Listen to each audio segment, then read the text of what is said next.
Assalamualaikum warahmatullahi wabarakatuh. Halo semuanya, perkenalkan nama saya Hanifah Fitria Ekoati dengan NIM F100219363 Fakultas Psikologi Universitas Muhammadiyah Surakarta. Di sini, saya ingin mempresentasikan produk akhir dari proyek warga negara pada mata kuliah Pancasila. Judul yang saya pilih untuk proyek kali ini adalah Kampanye Perlindungan Kekerasan dan Pelecehan Seksual. Dapat dilihat pada tabel proyek pertama, saya sudah mengidentifikasi masalah yang ada pada lingkungan sekitar saya. Topik yang saya pilih juga relevan dengan bidang studi yang saya ambil, dan pastinya relevan juga dengan mata kuliah Pancasila. Kasus kekerasan dan pelecehan seksual ini termasuk ke dalam pelanggaran sila kedua, yaitu kemanusiaan yang adil dan beradab, di mana sila ini menjelaskan dengan mengakui persamaan derajat, persamaan hak dan kewajiban antar sesama manusia, tidak semena-mena terhadap orang lain, dan pastinya menjunjung tinggi nilai kemanusiaan. Pada tabel 2, saya juga sudah menaruh beberapa referensi dari berbagai macam sumber.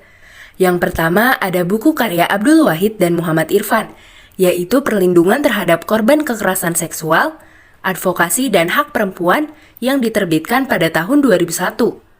Yang kedua ada artikel jurnal karya Nur Hayati yang berjudul Menegakkan Hak Asasi Manusia Perlindungan Hukum bagi Perempuan Korban Kekerasan di Indonesia yang diterbitkan pada tahun 2004. Yang ketiga, media cetak yang diterbitkan oleh BBC News Indonesia yang diterbitkan pada 13 November dengan judul Pandemi Kekerasan Seks di Kampus dan Permendikbud 30, mengapa tanpa persetujuan korban dimaknai pelegalan seks bebas. Yang keempat, media online yang diterbitkan oleh CNN Indonesia pada 10 Desember dengan judul Daftar Kasus Kekerasan Seksual di Pesantren Indonesia.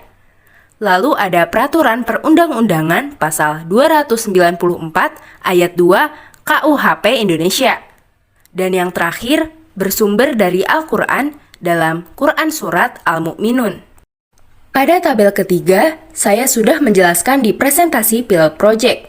Pada saat itu masih ada yang belum selesai, tetapi saat ini dari mengidentifikasi masalah, menentukan ide pokok, pembuatan naskah untuk podcast, latihan pembacaan naskah, proses perekaman dan pengeditan podcast, serta finishing sudah selesai dalam 100%.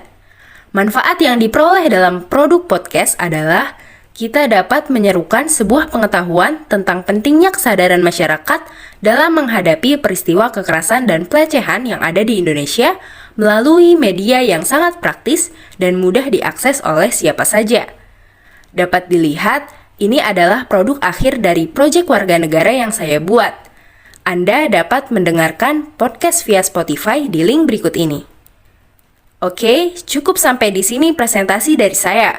Semoga produk podcast ini dapat memberikan insight baru bagi para pendengarnya. Terima kasih, sampai jumpa lagi.